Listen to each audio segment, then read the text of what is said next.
So what is the truth about homosexuality?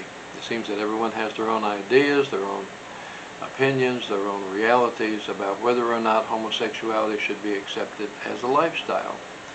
But is there some universal truth guiding us, that could guide us, as to what the true nature of homosexuality is, about why a person is homosexual?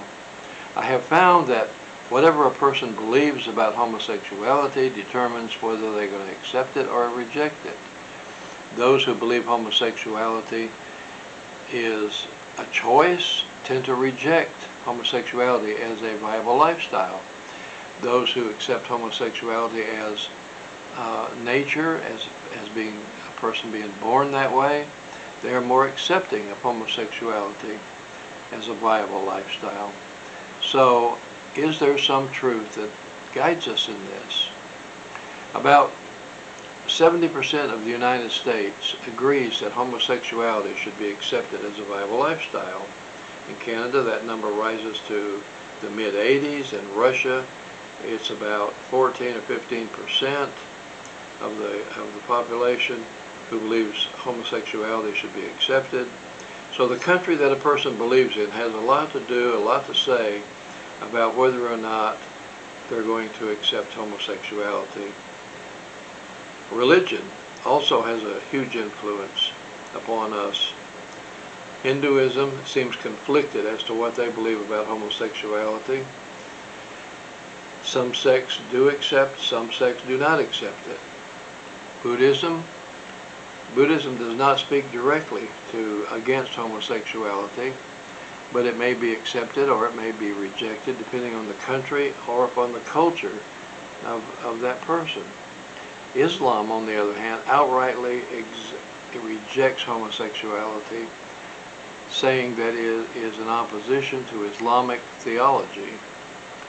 Traditional Christianity is conflicted today, but has always pretty much rejected and condemned acts of homosexuality. So the religion that you embrace, that is also going to be a part of determining what you believe about homosexuality. What about science?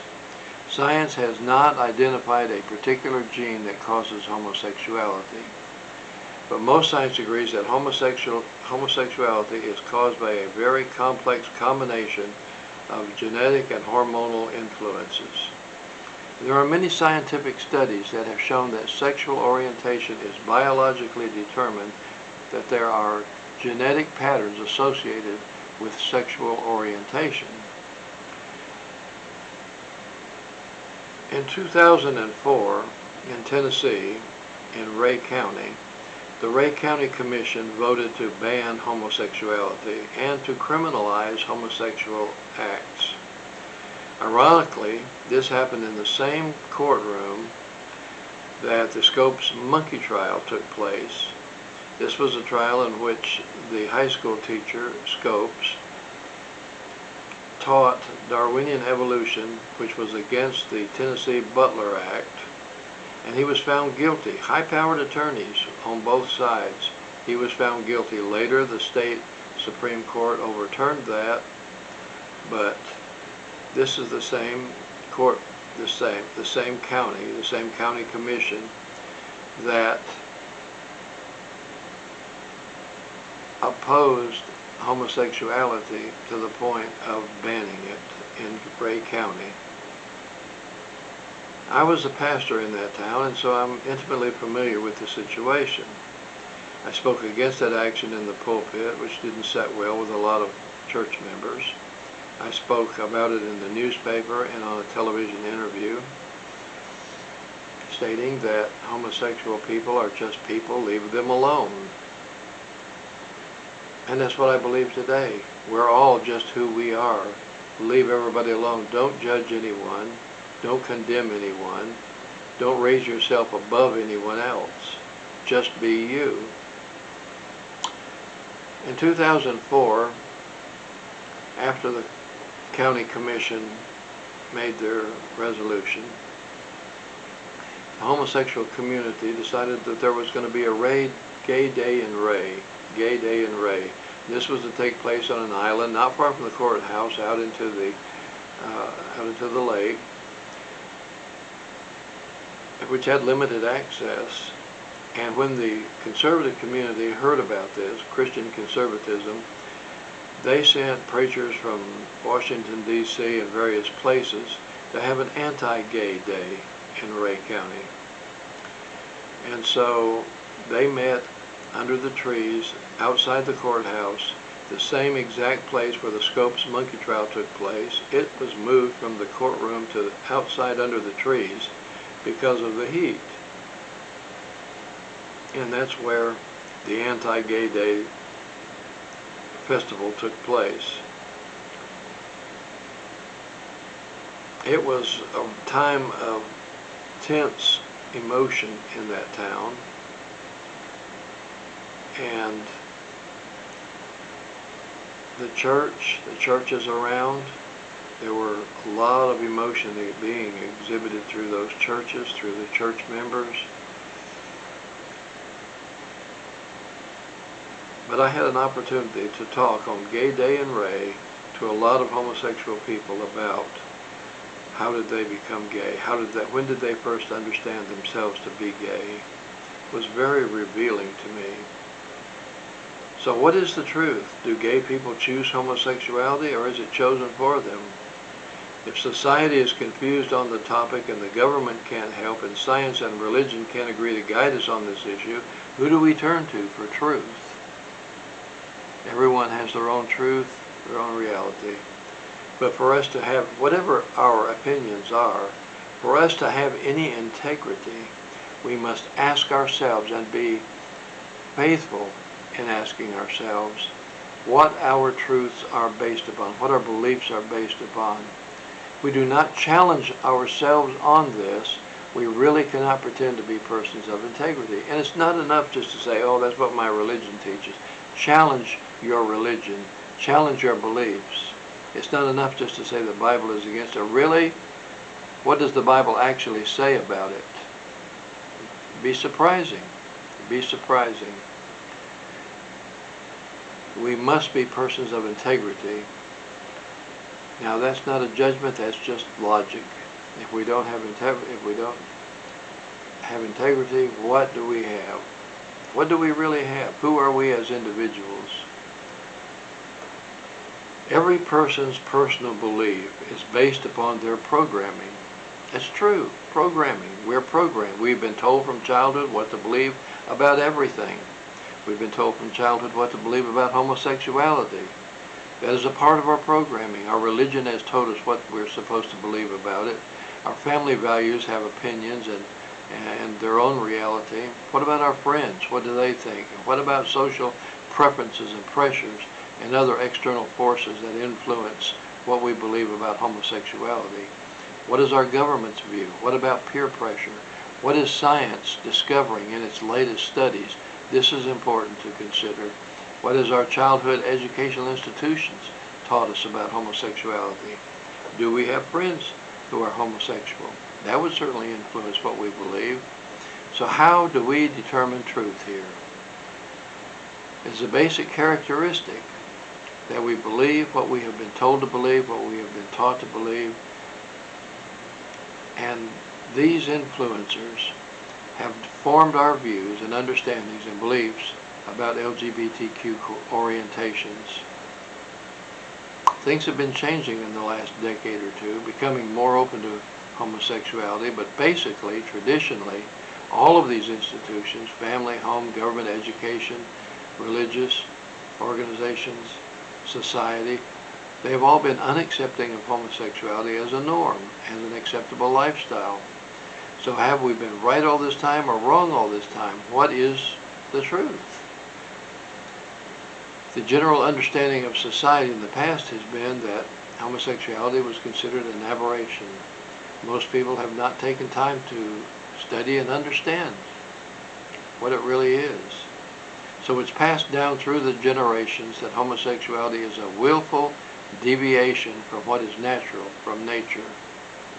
Actually, in researching this topic in the past, and I researched it heavily, bought many books went to the library and studied it intensively.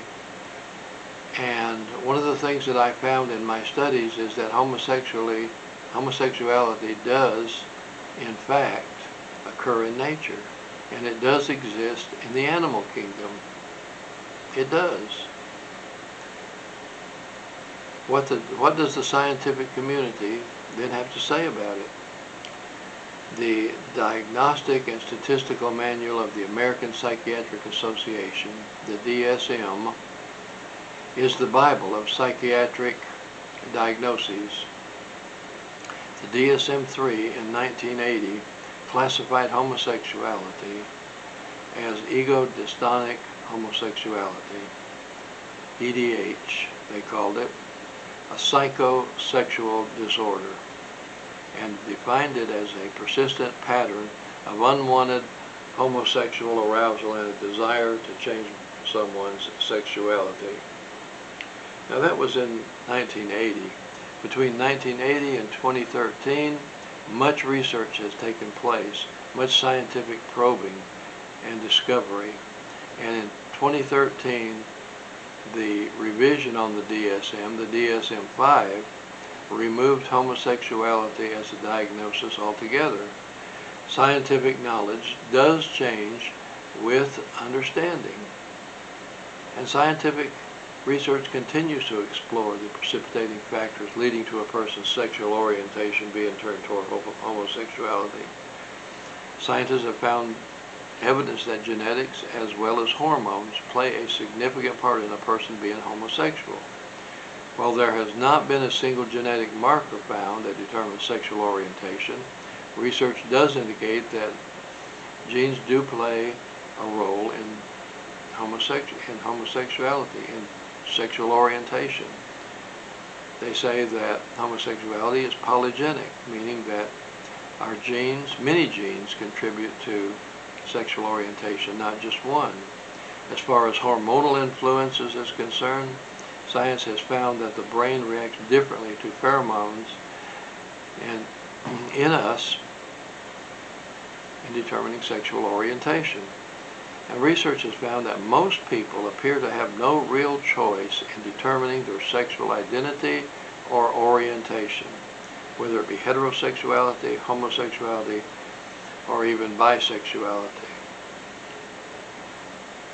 I asked a close friend of mine one time, Rachel, I said, Rachel, when did you first know that you were gay? And she looked at me and said, Ken, when did you first know that you were heterosexual? And I had to laugh because she had me there. I like pretty little girls since I was in kindergarten. True story. I had another friend, a counselor, a therapist, whose daughter was a lesbian. Now she was actually a church member of mine, and she had come to me when I first came to that church as pastor to find out what I felt and believed about homosexuality.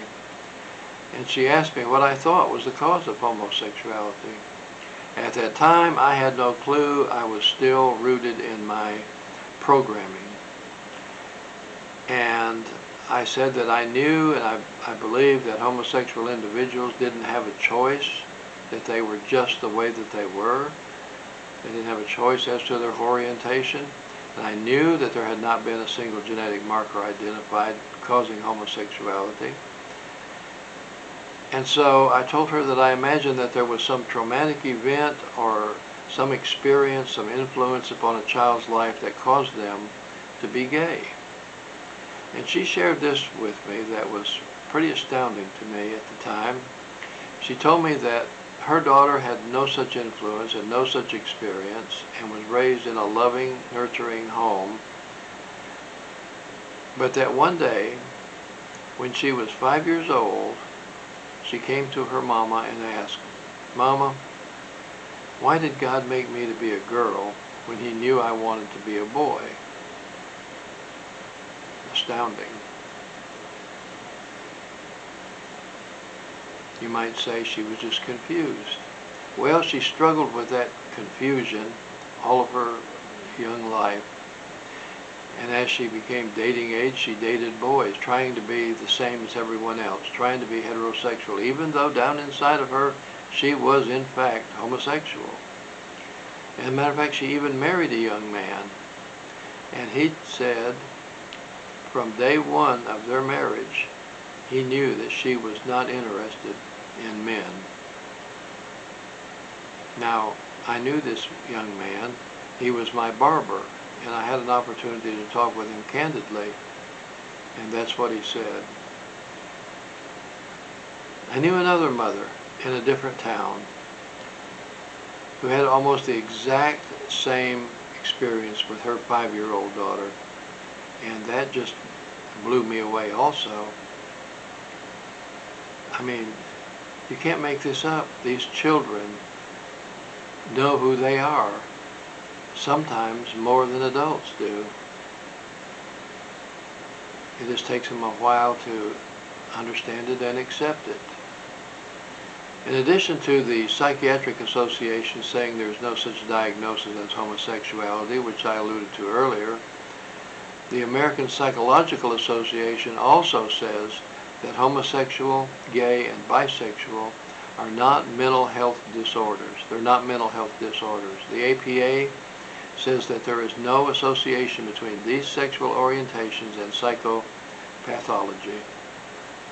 Now, concerning these various sexual orientations, I find it interesting that there is very little difference between the percentage of people in society who believe, who are anti-gay, and the number of people who are, and the percentage of people who are in a religious institution who are anti-gay, showing that there is a distinct social divide about sexual orientation that evidently crosses all boundaries. Everyone has their own reality, their own truth. But is there an ultimate understanding that rings true, an ultimate truth? Let me note that conservative Christianity rejects homosexuality based on a couple of things. First, they do not believe it to be natural. This obviously is based on the way that the male and female bodies are made, along with the fact that most people seem to be very naturally heterosexual. Therefore, everything else must be unnatural. That's their conclusion. Add to that the way they interpret certain Bible passages, or misinterpret certain Bible passages, don't understand certain Bible passages and what they're actually saying and what they're actually about. These Bible passages they take to underline their predetermined belief that homosexuality is not acceptable to God. And since people have not understood homosexuality, haven't understood it, a fear has risen up around it and has encased itself in homophobia in society and into the church. Now, there are only two root emotions, love and fear. Not love and hate, but love and fear. All other emotions spin off, in some way, spin off from these two root emotions.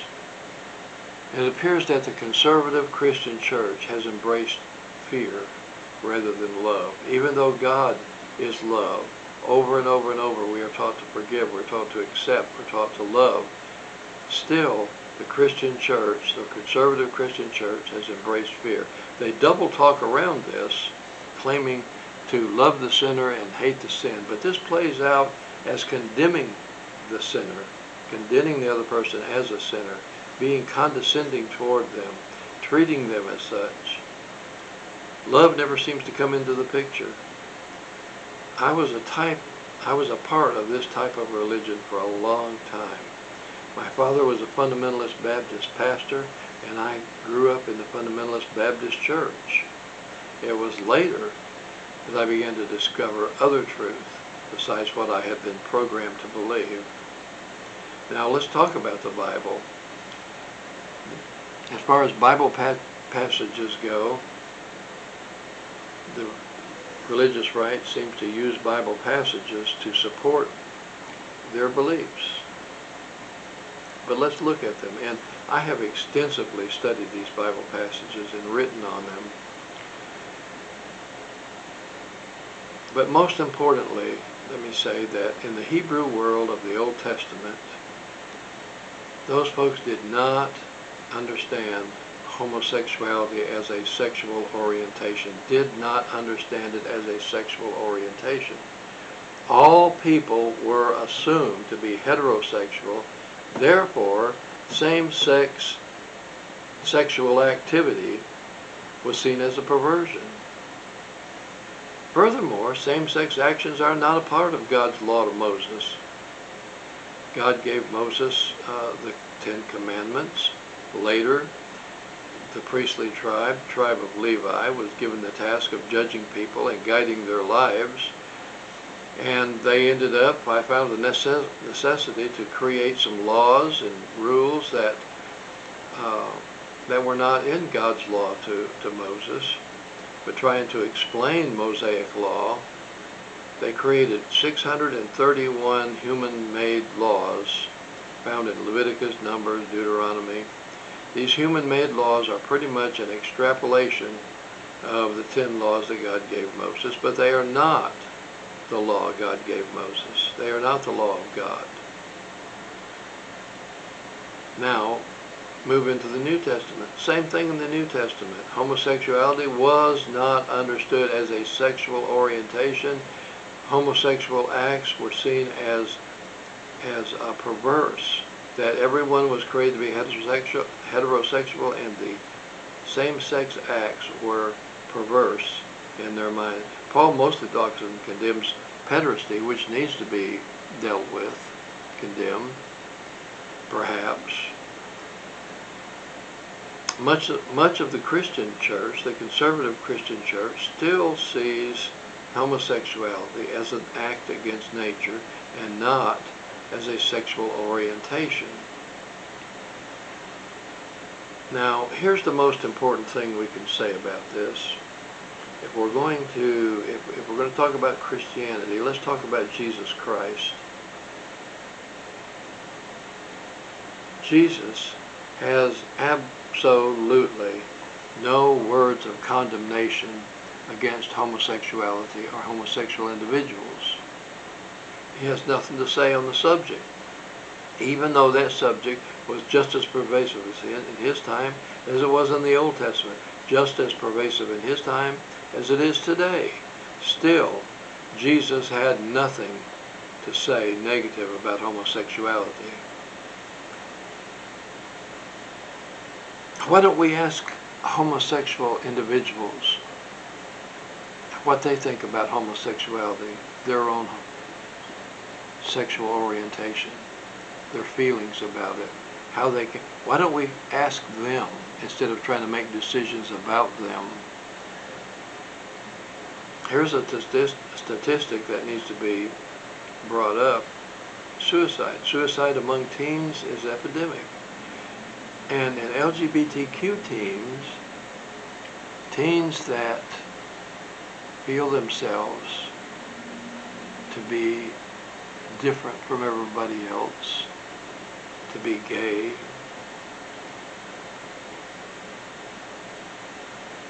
their rate of suicide is 4 times greater than the rest of the teenage population. 4 times greater. Why? Because they didn't want to be gay. They don't want to be gay. They wanted to be like everybody else. They wanted to just be accepted as human beings. Just accepted. Just accepted. Just accepted. And isn't that what everybody wants? Isn't that what the Bible teaches? Acceptance, forgiveness, grace. So they kill themselves. One of the books that I read in trying to decide what I believed about homosexuality was Mel White's autobiography, Stranger at the Gate. I have that book right here. stranger at the gate, to be gay and Christian in America. He's an amazing person. Mel was an ordained clergyman, ordained Baptist clergyman. He struggled with sexual orientation himself. He kept it down, pushed down, suppressed. He was married for a long time. He was in an inner circle of conservative Baptist leaders such as Jerry Falwell and Pat Robertson. As a matter of fact, Mel White ghost wrote for Jerry Falwell and Pat Robertson their autobiographies. All this time he was a gay person trying to be straight, trying to be part of being accepted by God through the church. But finally, his homosexuality distressed him to the point of emotional collapse almost. And he talked about this with his wife. His wife understood who he was and what he was struggling with. Mel tried to change himself from being homosexual to being a heterosexual. He went to counselor after counselor after counselor. He prayed. He had religious counseling. And here's the thing that impressed me the most about his attempt to become heterosexual. Mel subjected himself to the very painful experience of electrical shock in order to try to be straight. Subjected himself to electrical shock, trying to change his sexuality. He tried everything possible, depending upon God, praying to God, but still he was gay. Now he and his wife eventually divorced. They split up, divorced, of course. But she knew his struggle, and she loved him, and she knew what was going on with him. And she wrote the foreword to his book. I'm going to read you just a couple of lines here. She says, Mel White is a good person, kind, generous, funny, insightful, a man of faith and integrity. I ought to know. For 25 years I was married to him. I know what he went through trying to understand himself and what it means to be both gay and Christian. Whether you agree or disagree with Mel's perspective on the issue, I hope you will take his words seriously. Totally supportive of her husband, who was struggling with his sexual orientation. And yet we are so quick to put down people who are gay or bisexual. So quick to condemn them. So quick to call them a sinner. And their acts of love as one of the most touching moments. I didn't know if I would share this with you or not, but one of the most touching moments was when I was with two gay men who were partners. This was before marriage between homosexuals was recognized, and everyone had left the table. There was just Bill and Jimmy and me. I was sitting between them. Jimmy, he was a little emotionally unsettled. He had problems that he was having to deal with emotionally. And he looked at Bill